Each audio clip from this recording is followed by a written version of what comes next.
Family-owned and operated, A.G. Quinnell Well Drilling has been serving Sault Ste. Marie and surrounding area since 1968. For a free estimate, call 705-779-3909. A.G. Quinnell Well Drilling, available for all your water needs.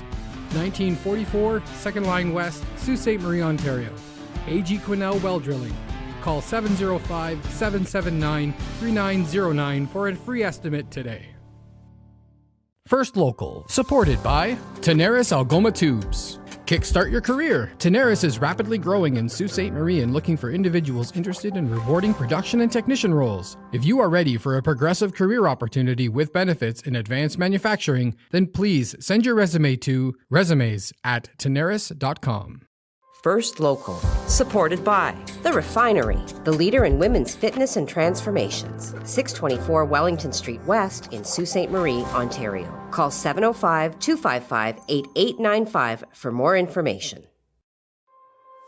First Local, supported by Rick Mooney, sales representative for Street City Realty. Sold, the sign you want, Rick, the realtor you need. Every day, people in crisis need someone to answer their call for help, to let them know they're not alone. Whenever people need someone, the Canadian Red Cross is there, on the phone lines and the front lines, around the world and here at home. But none of it would be possible without people just like you. No matter who you are, you have something to give. You can be that someone with the Canadian Red Cross. Learn more at redcross.ca/someone. First Local, supported by Tammy Ovey. Are you looking for an agent who confidently knows the culture and community of Sault Ste. Marie? Call Tammy Ovey, 705-971-0171. Shop local, dine local, listen local, love local. Small businesses in the Algoma area have been a huge part of our community. Now is the time to show our support for them. From local markets to retail stores, music venues, and restaurants. Small businesses make up the backbone of our community. So go on, embrace all they have to offer by shopping, dining, listening, and loving local. Visit ssmcoc.com to learn more or to join the chamber today. Rollers Bocce is now open, located downstairs at the Marconi. If you're new to bocce or love the game, Rollers is the place for you. Grab your friends and family and let the good times roll. Book your court today at rollersbocce.ca.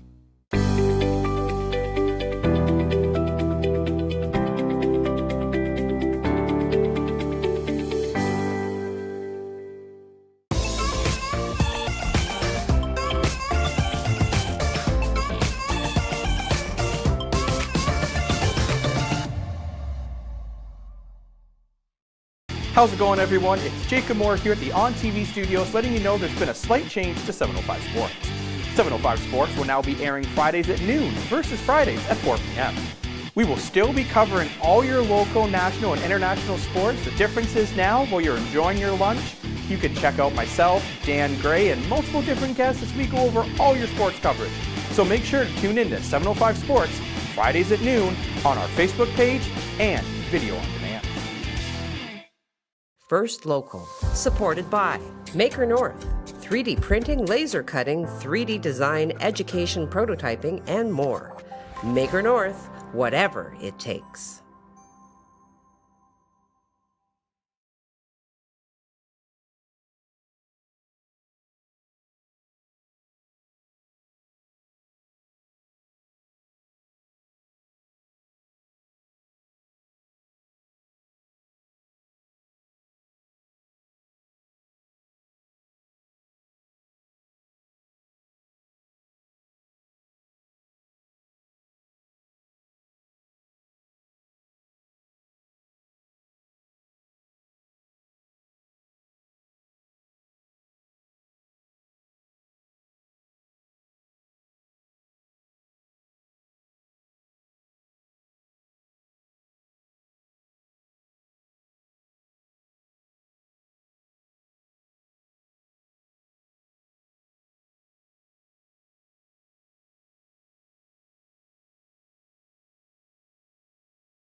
Good morning and welcome to First Local Mornings. It is Friday and more excited I could not be.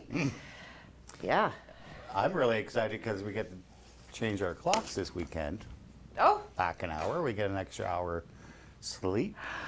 I've always wondered, why do they do this on a Saturday night or a Sunday night? Why don't they do it like Monday morning? Wouldn't it be more beneficial to get an extra hour of sleep on a Monday than a Sunday? but isn't it like Sunday morning, like at 2 a.m. or something? Yeah, but you still get that extra Yeah. hour, right? Like, wouldn't it Yeah. be better on a Monday morning? I guess so, yeah. You Like- know, I mean, and I think that all the magic has gone out of it because we're so reliant on our cell phones and the Yes. update just happens automatically. I think longingly back to the days of manually adjusting the clock when you'd wake up and you'd be like, oh, yes, right? You know. On that note, I want to talk to you about my alarm. I have referenced it before. I mean, my alarm has one job in the morning, and that job is to wake me up. However, this is the second time that I've woken up with a start because, you know, I'm like, wow, I'm feeling unusually rested. What has happened? Sure enough, I look at my phone and there's a message on my alarm that says, missed alarm. There it is for you, missed alarm. Okay, so my alarm has one job, and that job is to wake me up, and I get a phone with attitude that tells me, yeah, you missed it, and I'm not coming back for you. So good luck, get up and do your thing, right? So there you go. Look out for the Galaxy S10 Plus. It has attitude, and if you don't wake up the first time it nudges you, you're done. That's it. Just get a dog. A dog will wake you up anytime. 3 o'clock in the morning, even.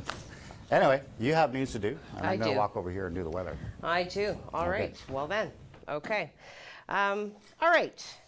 So yesterday at about 20 to 7, emergency services were called to the scene of a collision at Second Line East. Upon arrival in front of the Humane Society, they did encounter 2 vehicles that had been involved in said collision. There were no injuries to report. However, eastbound lanes were reduced while an investigation and cleanup could occur. There were no injuries again to report, and the roadway was in fact cleared within the hour. So there you have it, a collision. Secondly, we did receive a message from the Children's Aid Society. I already burned through my coffee. This is going to be a rough one, everybody. Happy Friday. All right. One more time, we did receive an email from the Children's Aid Society of Algoma notifying the public that on November 3rd, the organization was made aware of an attempted cyber attack on the organization. As a precaution, the email system was shut down, and the IT department worked diligently to safely get the organization's email access functioning again as soon as possible. In the meantime, Children's Aid Society of Algoma is not obviously able to receive or deliver any email communications. If you need to contact them or one of their employees, please do so through the phones at this time. The agency's services continue to remain open, and the public can still access child protection services. If you have a concern about a child or youth, please contact the Children's Aid Society of Algoma. You can contact them 24/7 by phone. The Children's Aid Society will update their website as well as their Facebook page as the situation changes, and they are thanking everybody for their cooperation. Cyber attacks, why? Do something productive. Just stop it. All right. Good news. A very dear friend of mine is out there spending my money. No, I'm kidding.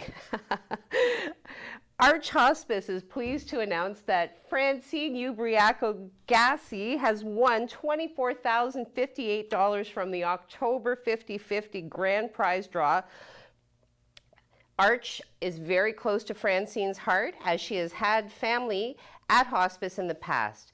She shared that she feels so many people are blessed to pass at Arch with the love that surrounds. The winner understands the importance of having a palliative care facility in our community. She did say, I buy every month. I know where the money is going. It's our family. It's Sault Ste. Marie's family, she expressed. The symbolism, again, of the dragonfly is very special to Francine. The transformation of water bug to dragonfly inspires her to assist the residents in their transformation. Francine has always been a supporter, and she encourages her loved ones to support as well by purchasing arch dragonfly brooches and donating to the hospice. She buys her tickets every month as she truly believes in the hospice, although she never expects to win. She is tremendously grateful to have one so she can continue to support her large family, including 7 children and 5 grandchildren, with another grandbaby due in December. Francine shared that the prize will help to make Christmas feel like Christmas this year. She quotes, "Donating to Arch is about lives changing lives, and this is life changing for me," Francine says. The support from Francine and our community changes the lives of our residents, and we are so grateful to be able to give back. So congratulations, Francine, from the team here at Superior Media and on TV, as well as the team at Arch Hospice, and definitely a heartwarming story. Yesterday, the province did release their fall economic statement, and that in its entirety is posted to the website. I did also note that there was kind of a summary, and I've been encouraged to condense my reading of the story, so I'm just going to go right to the highlights. So the highlights out of this report do include, yes, funding allocated to expand and repair Ontario's highways, bridges, to create jobs and spur economic growth. Okay, they have allocated $548.5 million to help patients recover at home and support people with complex health conditions. Long-term care did receive $57.6 million for more nurse practitioners in long-term care, $72.3 million over 3 years to hire more inspectors, $22 million on technology to share information between hospitals and long-term care. Staffing, $342 million to hire more nurses, personal support workers, $12.4 million over 2 years on mental health supports for health workers, and $17 million over 2 years to extend a program giving access to dental services for some seniors. Deficit-wise, the province is projecting a deficit of $21.5 billion for the fiscal year, which is lower than the budget projection of $33.1 billion. Some funding, of course, allocated to infrastructure development and building, some tax credits, and then also of significant note, residential school services or searches did receive funding. Burial sites received an additional $10 million to support investigations and commemorations of burial sites near residential schools. And fees are being waived for families and communities seeking death records of children who died at the residential schools and for people seeking to reclaim traditional names. So those are the highlights. For all of the details, again, please do go to our website at SiouxOnline.com and make sure you have a nice big cup of coffee when you sit down to that. Now, I'm done that. So we're going to go over to Craig, and he's going to give us some insight into this day. Well, Heidi, you'll be happy to know that we're ending the week with our most mild day today.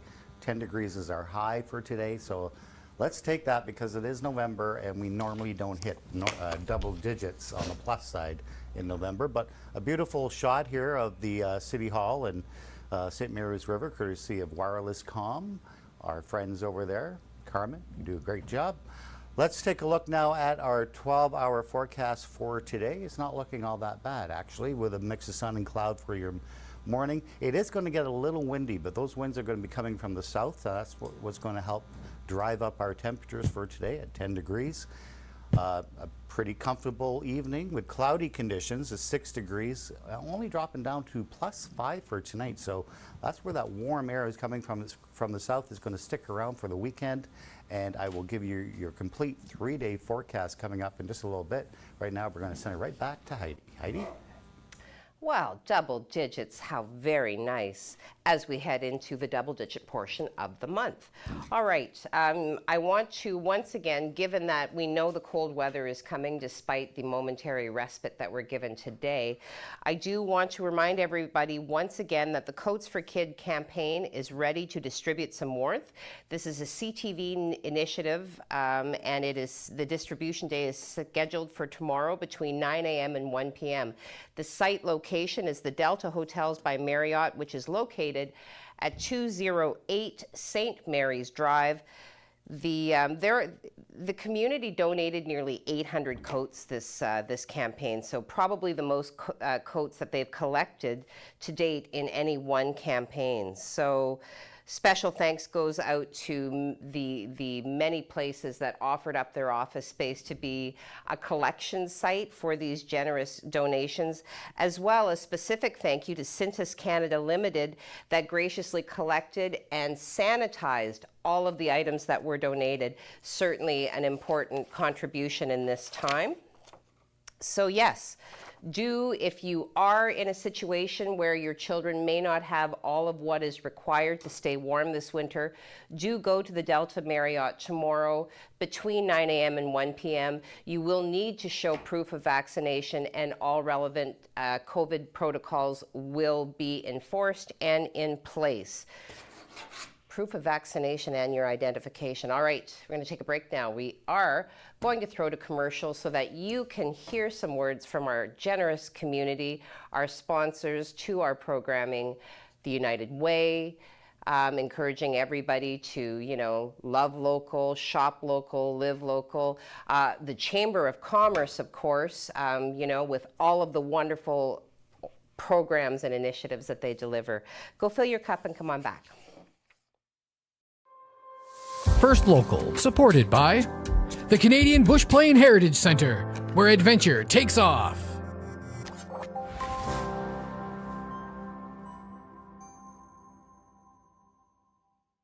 First Local, supported by Gary Chervinsky, Exit Realty, Lake Superior. Buying a home is a big decision, so is choosing the right agent. Call Gary Chervinsky, broker at Exit Realty, Lake Superior, 705-257-5432. When I found out I had cancer, it was the hardest day of my life. But life is bigger than cancer.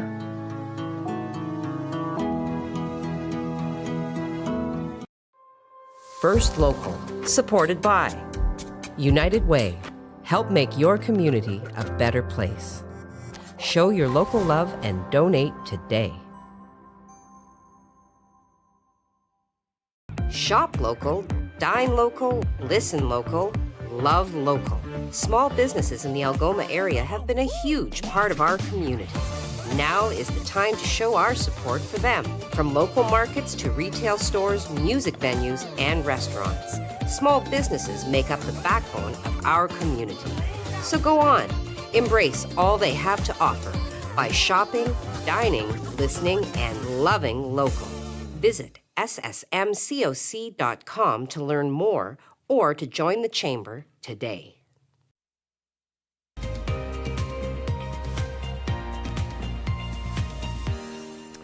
Well, good morning and welcome back.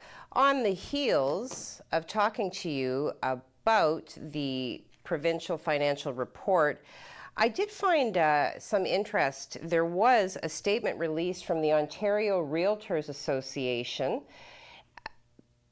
Yeah, the CEO, Tim Hudak, talked about how the economic statement aims to tackle the housing affordability crisis. And of course, this is relevant to me because I have shared my struggles with trying to get back into the housing market locally here in the Soo. It's always been relatively reasonable. In this moment, houses are being snapped up practically as soon as the sign is put on the lawn.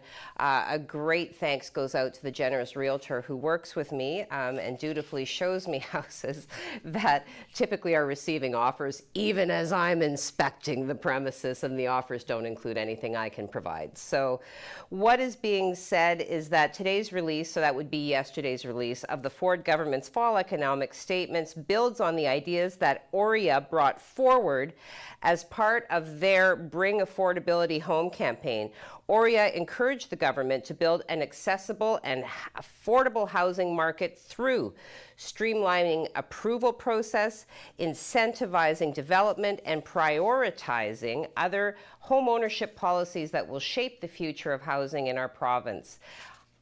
I like that. There's been a lot of talk about how it's going to be unlocked, and certainly, the current government has put forward, some, I believe it was, the exact count was 12. I'd have to go back and look at the article that I did.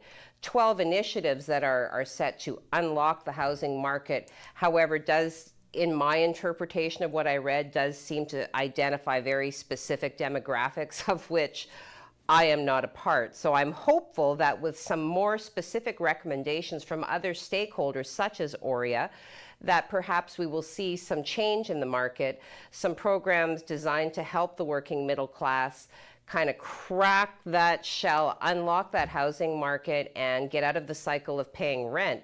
Because certainly I feel that what I pay in rent is more than what I would have to pay in terms of a mortgage. And I know that I am not alone, so I remain hopeful that the change will come soon and it will see so many more people into housing accommodation, whether that is an apartment, whether that is a house, whatever your specific goal or aspiration is. Let's keep our fingers crossed that positive change is coming in 2022. All right. That will be posted to the website as well. Okay. We also brought you news this week of the announcement that the minimum wage would be going up to $15 an hour. Predictably, there's some feedback, some backlash on that statement. The CFIB has come forward now, and they have said that the Ontario government's surprise decision to increase the minimum wage without consultation comes at the worst possible time for small business. To me, that makes sense, right? We know that a lot of small businesses are really struggling in this time to recover from the impacts of COVID-19 and the ongoing lockdowns. They have gone on to say that today, only 37% of Ontario's small businesses are at normal revenues, so well below half. Many are operating at a loss every single day that they are open. The average COVID-19 related debt is a whopping $190,000, and small business owners report it will take a minimum of 2+ years to get out of that hole. This news is particularly concerning that the government has chosen to give restaurants, one of the hardest hit and longest shuttered sectors during the pandemic, 60 days notice of a 20% increase, amounting to $2.45 per hour to the liquor server's wage. So, on one hand, good news, but as well, it's that double-edged sword, right? Because although workers are struggling to recover from the impacts of the pandemic, certainly businesses do not operate, in most cases, from an unlimited pot of money. So certainly the money has to come from somewhere if that's going to be the provincial standard going forward. So we will continue to follow this story. We will continue to bring you updated information as it becomes available. One more time, Mike, whisper in my ear. 2 minutes. Well, let's go to a factoid, because today the factoid has to do with one of my favorite bands of all time, one of the original boy bands, right? And I mean boy bands from the poppy sort of overly consumable sounds that they made, not touching on any of the big boy bands, the Stones, Aerosmith, you got the Beatles, all that kind of stuff.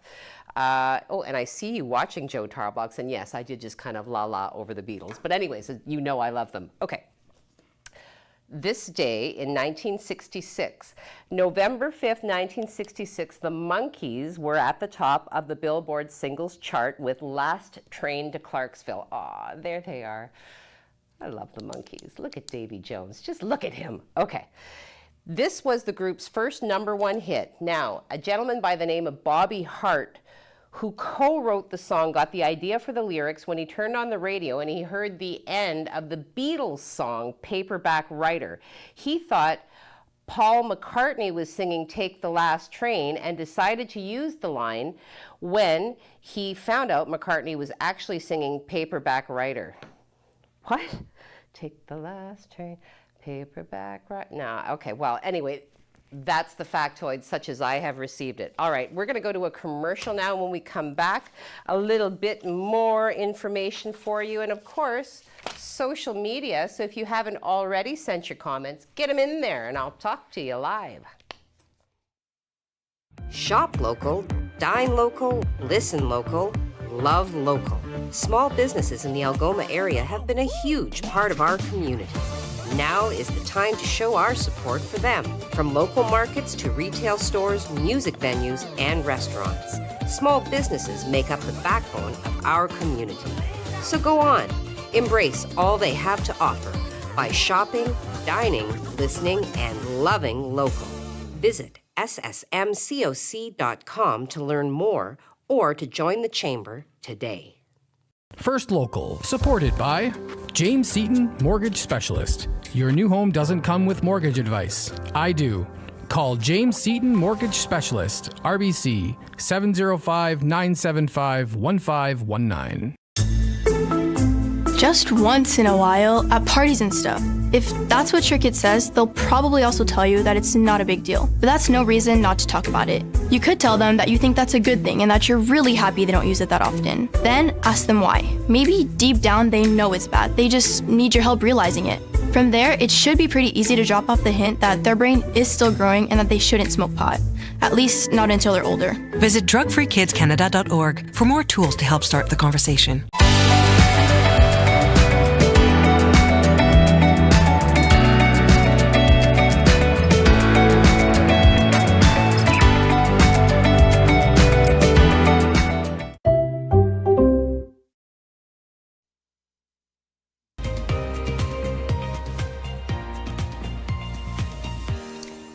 Good morning and welcome back to First Local Mornings. I don't even think that I saluted Friday properly. We have made it. It is the end of the week unless of course you work weekends, in which case it's not Friday for you, and you have my sympathies. So let's look at some COVID numbers. Locally, Algoma Public Health did report 3 new confirmed cases yesterday, and this came into our newsroom email at about 4 o'clock. Through all, these cases are all allocated or rolling up into the Siouan area. Through contact tracing, of course, the good people at Algoma Public Health have contacted anybody who is considered to have been a close exposure contact to these cases. Now we're looking at cases 554, 555, and 556. 54 and 55 listing cause of exposure as close contact with testing having been completed on November 3rd. Case 556 listing my favorite, unknown. I don't know how I got the Rona. I've been distancing mostly. Unknown, also tested on November 3rd. Rolling totals locally here in the community. So we have administered to date 176,483 tests. I don't know why that number always fascinates me, but it does. We've administered that many tests, and out of that, we have confirmed 556 cases. 49 of those are considered to be active. So although I'm happy to report that although we recorded 3 new cases, 3 more have been resolved in the interim. So it kind of keeps us at an even keel. 49 cases active, 2 people in hospital. So math that even Heidi can do. We have resolved 507 cases. I've got to fix a number in what I posted because I made a mistake. All right. Provincially, Ontario is seeing yesterday we did see a significant increase in COVID-19 cases. Officials did report 438 new infections as well as 5 new deaths. This number, of course, being up from the 378 that we did report on Wednesday. Health Minister Christine Elliott says 237 people are currently hospitalized with COVID-19, and 177 of those are vaccinated or have an unknown vaccination status. Just so you know, this is the part that I usually skip over, but I'm going to read it today. my personal opinion is if you're going to report a number attached to vaccinated or unvaccinated, this unknown vaccination status is going to permanently skew it, so I'm not sure, but I'm going to read it to you and you can decide. All right, so again, 177 of the 237 people currently in hospital with COVID-19, 177 are not vaccinated or they have an unknown vaccination status. Of those, 57 are fully immunized. There are 130 patients in ICU currently, and 115 of those are not fully vaccinated or have an unknown vaccination status. 15 ICU patients currently are fully vaccinated. And again, this is coming from the Health Minister, Christine Elliott. Of Thursday's 438 new infections, the province says 279 are not fully vaccinated or have an unknown vaccination status, and 159 cases are in fully vaccinated individuals. In this moment, just over 88% of eligible Ontarians have received at least one dose of a COVID-19 vaccination, and just under 85%, I believe yesterday we said 84.7, so just under 85% have had both doses and are considered to be fully vaccinated. On Wednesday, of course, the Ford government did announce that some people in Ontario would soon be eligible for the COVID-19 booster shots. We did post that to our website with the identified categories that are eligible. And starting Saturday, the next priority group will be able to book appointments for booster shots 6 months past their second dose. So those groups include people ages 70 and older, healthcare workers, First Nation, Inuit, and Métis adults, as well as non-Indigenous household members. And evidence, according to the government, suggests that immunity starts to wane about 6 months, after about 6 months. So those priority groups will be able to get their booster shots 6 months after their second dose. Well, let's, I need to recoup for a minute without my coffee. So we're going to go to Craig. He's going to give us the 3-day, and then we'll talk some social media. Well, Heidi, here we are going into the weekend, and you know what? It's not looking all that bad. We do have a little bit of rain coming in for Saturday. I'll show you that right now. This is what we look like for today. Mainly clear conditions. We do have a few stray clouds pushing in off the lake, so giving us a little bit of cloudiness, but for the most part, we're going to see a good amount of sun and some warmer temperatures. We can see really no precipitation at the moment that we have to worry about. Again, we may see some high cloud, and that's about it. We are going to see some warming temperatures starting today and into our weekend, but it's also going to come with a price, and that price is going to be some rain showers. But right now it looks like they're holding back till Saturday night. We'll get to that in a second. Today we're reaching 10 degrees, so that's pretty good for November. 9 degrees in Wawa, 8 degrees in Timmins, and 10 degrees in Sudbury. So that's a pretty nice, comfortable temperature to have for mid-November. Let's take a look at the board for today. So here we are. We have a high pressure system, and with this warm front, that's where we're going to see those temperatures bump up. We're also going to see some showers from this warm front come late Saturday afternoon into Saturday evening, so we'll watch that, but we're not anticipating any major amounts of rain, just some scattered showers here and there. And for the most part, this high pressure system is going to sit here for the weekend and give us those warmer temperatures right into next week. We are watching, of course, another system, this one right here, for sometime next weekend. Could give us a little bit of a game changer. We are watching that. Let's take a look at your 3-day forecast for today. A mix of sun and cloud, mainly sunny skies towards the afternoon. 10 degrees for your high, 8 degrees to 10 degrees for your Saturday. Those showers looking like they're going to hold back till about 4 o'clock in the afternoon, and then they're going to be scattered for the evening. And just mainly cloudy conditions, but warmer temperatures for Sunday. And those warmer temperatures, or I should just call them milder temperatures, lasting into most of next week before we start seeing that influence of that system coming in for next weekend. Definitely going to watch that for you. Right now, we're going to watch Heidi do the rest of the show. Heidi. Endlessly bossed around. Thank you for that, Craig. Now I'm going to go right into social media because I've been told to do so. All right, starting off with Batchewana Bay sending out a salute. You see, I can look at my phone. I don't have to look at the monitor today. Jason Hall says, good morning to all. Whew, and it rhymes. Good morning to you, Jason Hall. Thank you for your comments and watching. Jim Whitty, morning, people. Morning, Jim Whitty. He asks a question. Why didn't the French chef realize it was Friday? Answer, it creeped up on him. Wah, ah, ah. Margaret McKay, good morning all. Good morning to you, Margaret. Steph Swanson, it's Friday. Go Hounds go. I'm sure Jacob will echo that sentiment. Have a great weekend all. She says you have a great weekend as well, Steph. Bradley, good morning. Happy Friday. Happy Friday to you, Brad. Debbie Doucette, good morning, Debbie. She says, morning, have a super day all. Happy Friday. Kimberly is watching. Hello, Kimberly. Jim Whitty, good morning, my friend. Enika, good morning all. Have a nice Friday and a great weekend.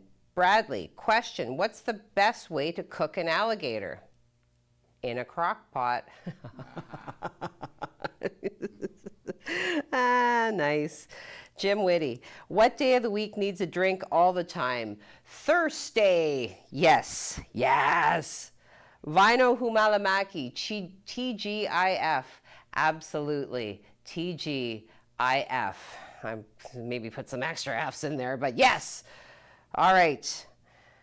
Jim Whitty laughing at some of the at Brad's joke. Debbie Doucette, yay, Francine, so wonderful. I know, it is always good news when good things happen to good people, and Francine is certainly high in my books of good people.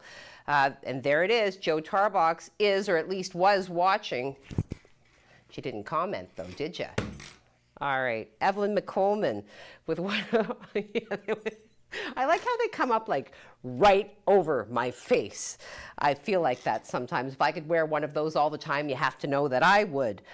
Sabra, happy Friday all. Happy Friday to you, Sabra. It always makes me smile to see your name. Ruth is watching. Hello, Ruth. Nancy is watching. Hello, Nancy. Laura is watching. Hello, Laura. Ah, such wonderful support. Bradley, even after I went bald, I still kept my comb. I just couldn't seem to part with it.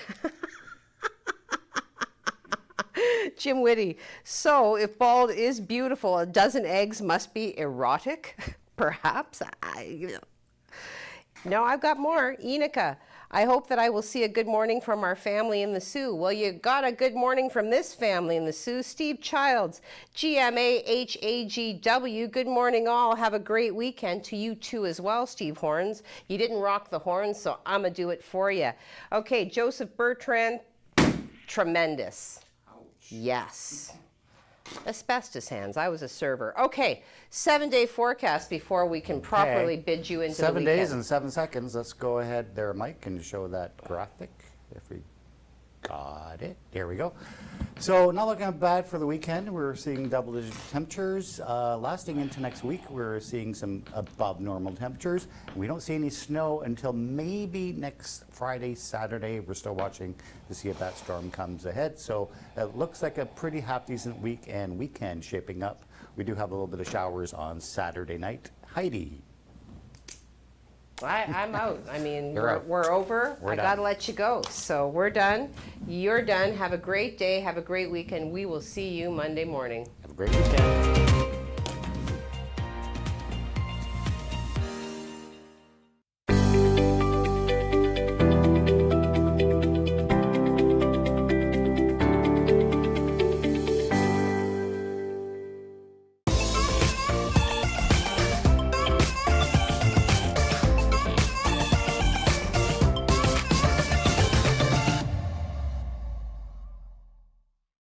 How's it going, everyone? It's Jacob Moore here at the On TV studios, letting you know there's been a slight change to 705 Sports.